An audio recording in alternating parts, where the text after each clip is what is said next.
When I stood there and saw the geography firsthand, I then understood what a spectacular military achievement that was. I also understood why this plateau has a special place in modern Armenian history. In addition, I visited and had personal experience to honor soldiers in the 1999 Cold War. I also visited the Museum of Missing Soldiers, which is a testament to the disappeared. During my actual visit, there was a meeting of parents who were still trying to get information about their children who went missing during the war. And that was more than 20 years ago. Ladies and gentlemen, I recognize that my visit to Nagorno-Karabakh was controversial to those who do not understand the history of the Armenian people. The Azerbaijan diplomatic representatives have been active. They protested to the Department of Foreign Affairs and Australian officials in Ankara about my visit. So let me say to you, as I said to the New South Wales Parliament, I make no apologies for visiting Nagorno-Karabakh or commemorating the Armenian genocide.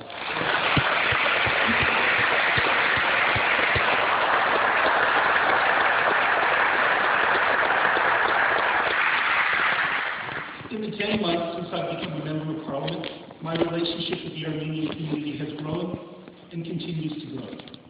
On Friday night, I attended the Western Sydney Genocide Commemoration, and last night I participated in the prayer service at the State Parliament. I will never apologize for my inquiry into the Armenian story or my support for the Armenian community. We know that there are those who seek to cover up genocide, try to hide or deny such history, only serve to make it possible again.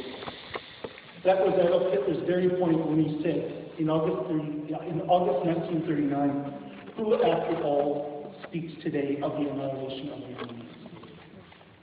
Those who commit atrocities today rely on the fact that people will forget about them tomorrow.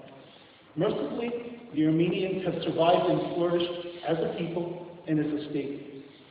And as I said in Yerevan and in the New South Wales Parliament, it is repugnant for Turkey to deny the deaths of 1.5 million Armenians. Finally, to paraphrase Abraham Lincoln, I sincerely hope and pray that the better angels of our nature eventually prevail in Ankara, and that one day in the future, Turkey finally accepts responsibility for the Armenian genocide. Thank you.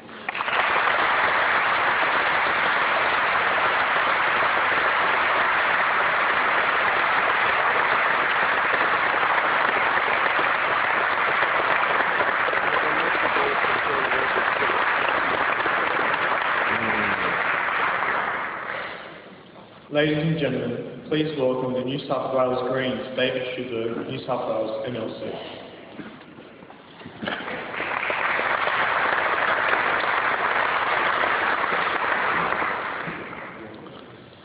Distinguished guests, good evening. I'd like to first of all recognise that this land we're meeting on tonight is Aboriginal land and pay my respects to those elders past and present of this land that we meet on here today. I'd like to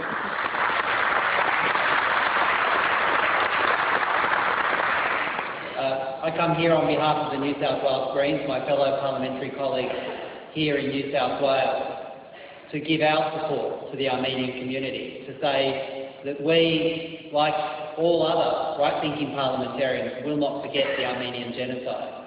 We'll do our part to speak the truth to history and make sure it's not forgotten. But can I say, in the New South Wales Parliament, all due respect to Joe Hockey, the oldest parliament here in Australia, it is a great pleasure to know that when I get up on behalf, as a member of the New South Wales Greens, to speak of the truth of the Armenian genocide, to acknowledge the right of the people of Nagorno-Karabakh to self-determination consistent with international law, that I can do so in a chamber where I can look across and see the Honourable John Jarka, member of the Liberal Party, Walt Steckel, member of the Labor Party. I know in the other place, the Assembly, we have Gladys Berejiklian and Jonathan O'Dea.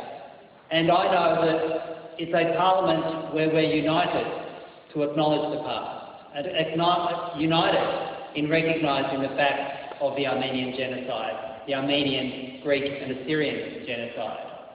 We do not deny the fact that 1.5 million innocent men, women and children perished in the first great genocide of the 20th century.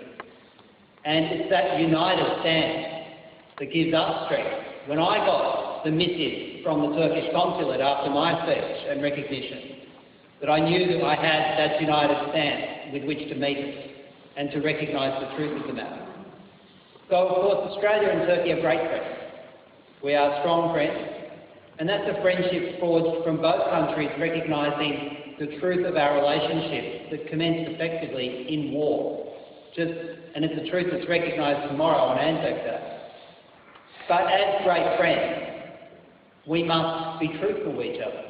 And Australia has a unique position to speak the truth to Turkey.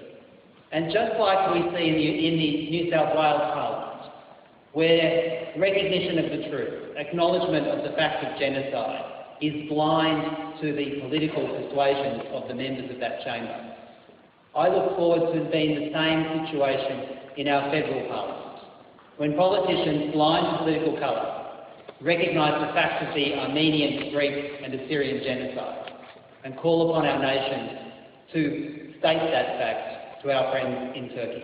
Thank you.